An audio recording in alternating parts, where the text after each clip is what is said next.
Hey, what's up everyone? It's Sunday again, and if you're watching this, then it's time to know what's new in gadgets and technology around the world. Enjoy a fresh new episode of Tech Report Weekly, brought to you by yours truly.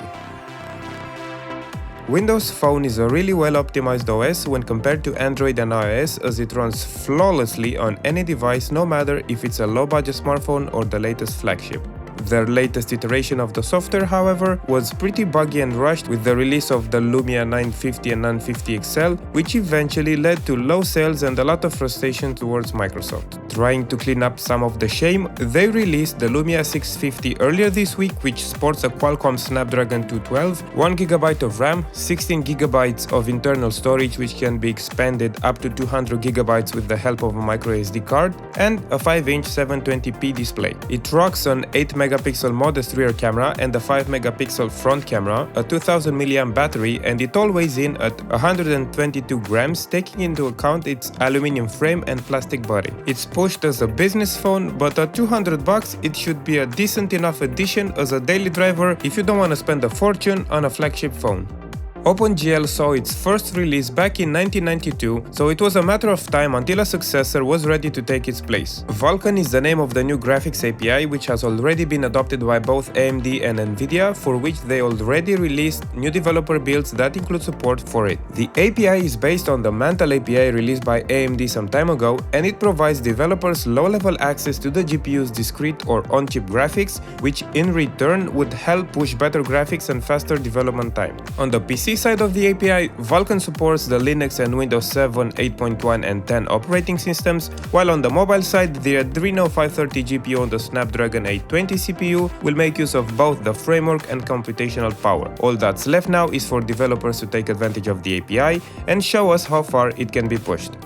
If you have never heard of Optical Quartz Disks, then do not fret, because even though they were announced about 3 years ago, they're still being worked on and developed by the scientists at the University of Southampton in the UK. As you're well aware, the current storage options of CDs, DVDs and Blu-rays won't last you a long time because they degrade as time passes. But with this new optical data storage option, it will last you a lifetime, as the data is written directly on Quartz disks.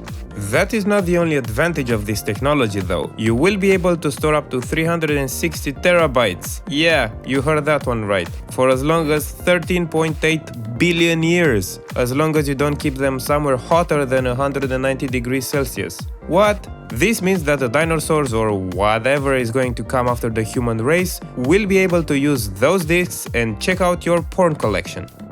In the 80s and early 90s, Sinclair ZX Spectrum was a well-known name when it came to video games, so it's no wonder that a campaign on Indiegogo managed to instantly get funded when it came out announcing the Sinclair ZX Spectrum Vega Plus portable console. The project is backed by Sinclair Research themselves, the original company behind the Sinclair ZX Spectrum, and it's ready to roll out this summer for the low price of £100. Don't expect it to compare to a PlayStation Vita or anything like that in terms of power or graphics, since it plays ZX Spectrum games, but it comes complete with 1000 licensed games built in, and the internal memory is big enough to host thousands of additional Spectrum games available free of charge on various websites. You can play the games anywhere using its LCD screen, or you can just crash on the couch and enjoy it on the big screen TV. So if you're a nostalgic little kid, head on to the Indiegogo page and jump on any of the packages that grabs you a console so you can enjoy it this summer on a couch near you.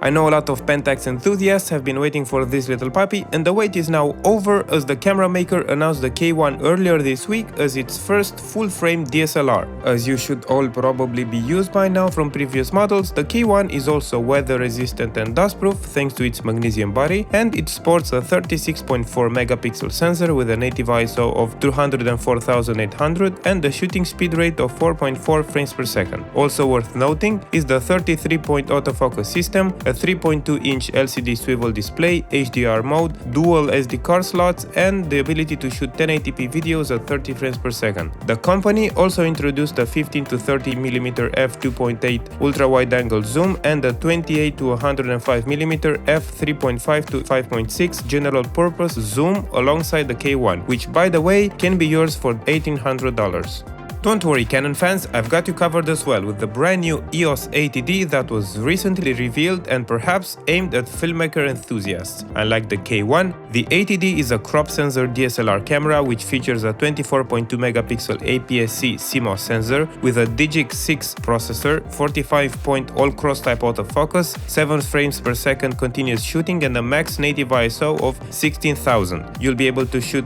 1080p videos at 60 frames per second, which you can review on the 3-inch LCD screen, and as an added bonus, you can find the 3.5mm headphone jack.